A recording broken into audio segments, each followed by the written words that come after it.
అందరికీ నమస్తే అండి. Welcome back to tree media food.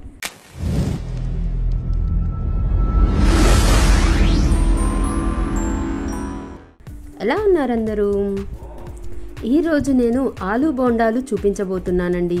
Evening స్నాక్లోకి చాలా బాగుంటాయన్నమాట. అలాగే ఎక్కువ టైం కూడా పట్టదండి, చాలా తక్కువ టైంలో చేసేయచ్చు అనమాట. నా వీడియో చూస్తూ కూడా ఇంకా సబ్స్క్రైబ్ చేయని వాళ్ళు సబ్స్క్రైబ్ చేసుకోండి. నా వీడియో నచ్చితే కనుక లైక్ చేసి మీ ఫ్రెండ్స్కి, ఫ్యామిలీ మెంబర్స్ కూడా షేర్ చేయండి. మరి లేట్ చేయకుండా ప్రాసెస్ ఏంటో స్టార్ట్ చేసేద్దామా? ముందుగా స్టవ్ ఆన్ చేసేసుకొని ఒక కడాయి పెట్టేసుకోండి. అందులో 1/4 కప్పు నీళ్లు పోసుకోండి.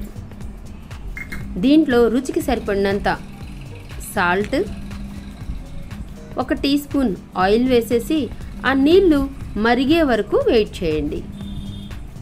ఆ నీళ్లు ఇలా మరిగేటప్పుడు 1/4 కప్పు సూజీ రవ్వ అంటే బొంబాయి రవ్వ వేసుకోండి. మనం ఎంత బొంబాయి రవ్వ అయితే తీసుకుంటున్నామో అంతే క్వాంటిటీ వాటర్ తీసుకోండి. 2 ఈక్వల్ ఉండాలన్నమాట. వీడియోలో కనిపిస్తున్నట్లు ఇలా కలిపేసుకొని ఇప్పుడు స్టవ్ ఆఫ్ చేసేసి ఒక 10 మినిట్స్ దీన్ని ఇలా వదిలేసేయండి. ఈ 10 మినిట్స్లో మనం ఒక 3 ఉడకబెట్టిన బంగాళదుంపల్ని ఇలా స్మాష్ చేసుకోండి. అంటే తురుముకుంటున్నానండి నేను, ఈక్వల్గా ఉండడం కోసం, బాగా సాఫ్ట్గా ఉండడం కోసం. చేత్తో స్మాష్ అయినా చేసుకోవచ్చు, లేదా ఇలా తురుముకోవచ్చు అనమాట. ఇలా తురమడం వల్ల ఆలు అనేది మనకి చాలా సాఫ్ట్గా ఉంటుందండి. ఇవి ఒక 1/2 కేజీ వరకు ఉంటాయండి.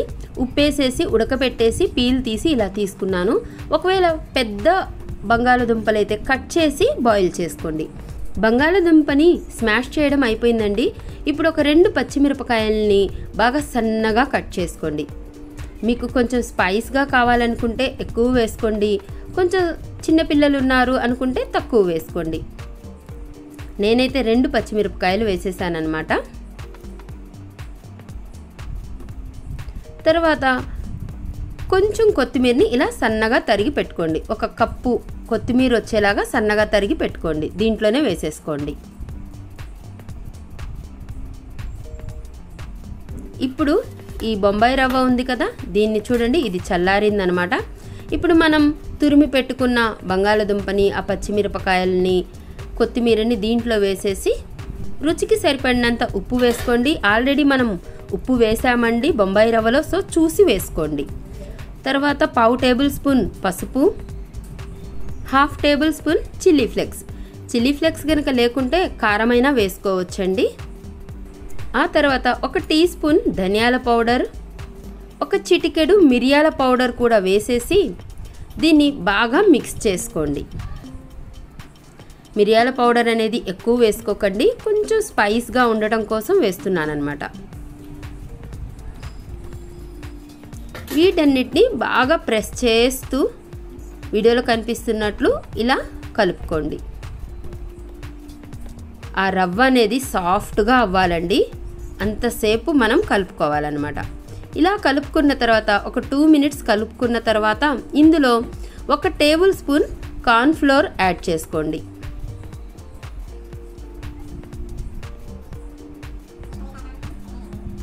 కార్న్ఫ్లోర్ లేకపోతే బియ్యం పిండి అయినా సరే కలుపుకోవచ్చు. ఇలా కలుపుకున్నాక 1 టేబుల్ స్పూన్ ఆయిల్ కూడా వేసేసి మరొక 5 నిమిషాల వరకు బాగా కలుపుకోండి. ఆ పిండి మొత్తం చాలా అంటే చాలా సాఫ్ట్గా అవ్వాలండి. ఒక 5 మినిట్స్ వరకు బాగా కలుపుకోండి. చూడండి, ఫైనల్గా ఇలా రెడీ అయిపోయిందనమాట. ఇప్పుడు దీన్ని ఉండలుగా చుట్టుకుందాం.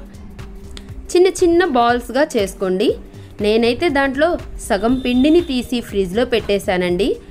అంటే ఒకే టైంలో అందరూ ఉండొచ్చు ఉండకపోవచ్చు కదండి, ఇవేమో వేడివేడిగా తింటేనే బాగుంటాయన్నమాట. అందుకని చెప్పేసి కొంచెం పిండి తీసి ఫ్రిడ్జ్లో పెట్టాను. ఇలా స్టోర్ చేసుకొని కూడా చేసుకోవచ్చు అన్నమాట.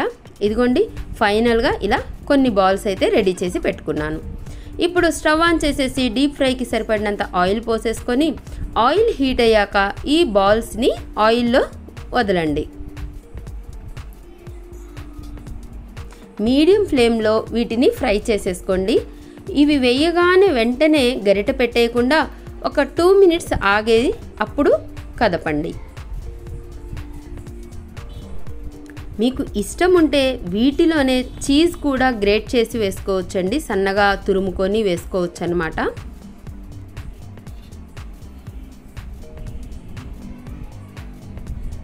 ఇలా మీడియం ఫ్లేమ్లో ఫ్రై చేసుకోండి. మీకేమన్నా పగుళ్ళు వస్తుంది, ఇవి పగిలిపోతున్నాయి అనిపిస్తే ఇంకొంచెం కార్న్ఫ్లోర్ వేసుకొని కలుపుకోండి పిండిని. ఇలా గోల్డెన్ బ్రౌన్ కలర్ వచ్చే వరకు ఫ్రై చేసి వీటిని తీసి సర్వ్ చేసుకోండి. అంతే, చాలా సింపుల్గా వేడి వేడి ఆలు బోండాలు అయితే రెడీ అయిపోయాయండి. ఈవినింగ్ స్నాక్ అయితే సూపర్గా ఉంటాయండి ఇవి. పిల్లలైతే భలే ఎంజాయ్ చేస్తారండి వీటిని. మరి మీరు కూడా ట్రై చేస్తారు కదూ? ట్రై చేసి ఎలా వచ్చిందో నాకు కింద కామెంట్ బాక్స్లో చెప్పండి. నా వీడియో కనుక నచ్చినట్లయితే లైక్ చేయండి, షేర్ చేయండి, సబ్స్క్రైబ్ చేయండి. థ్యాంక్ యూ సో మచ్ అండి. Thank you.